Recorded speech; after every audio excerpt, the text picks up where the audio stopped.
చక్కనమ్మ పైడి బొమ్మ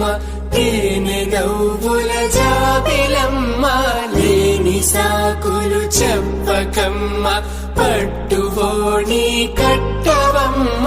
నాన్నయదపై నిన్నటిదాకా అల్లరి ఆటలు ఆడినా